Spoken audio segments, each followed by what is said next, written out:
Did you know? The Bible predicted that the city of Jerusalem would be rebuilt, including its streets and walls, during a time of intense trouble. That prophecy comes from the book of Daniel, written during the Babylonian exile. In Daniel chapter 9, the angel Gabriel delivers a profound message to Daniel, revealing God's timeline for Israel's future. And in verse 25, he says, "Know and understand this.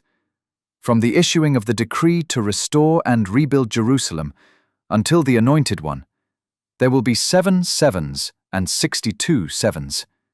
It will be rebuilt with streets and a trench, but in times of trouble."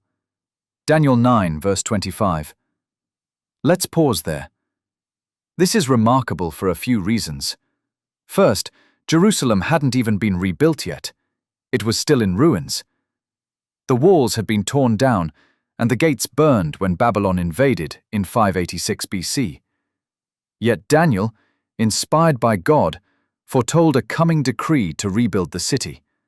Not just the temple, but the streets, walls, and infrastructure. That decree came decades later. In 445 BC, King Artaxerxes of Persia gave a Jewish man named Nehemiah official permission to return to Jerusalem and rebuild the city walls, exactly as Daniel had foretold. This is recorded in Nehemiah chapter 2, where Nehemiah receives letters from the king and begins the dangerous, difficult task of restoring Jerusalem. And just like the prophecy said, he rebuilt it during a time of great trouble. Opposition came from every side: threats, sabotage, and mockery from surrounding nations. Nehemiah even had to station guards with swords as workers rebuilt the wall with one hand and held weapons with the other. Despite all odds, the wall was completed in just 52 days, a miracle in itself. And with that, Jerusalem's streets, gates, and walls were restored, just as Daniel had been told would happen, decades before it ever began. A ruined city, a foreign king's decree, a dangerous mission against hostile enemies, and a prophecy that saw it all in advance.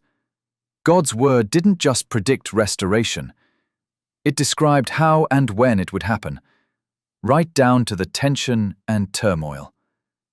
That's prophecy, that's history, and that's something worth knowing.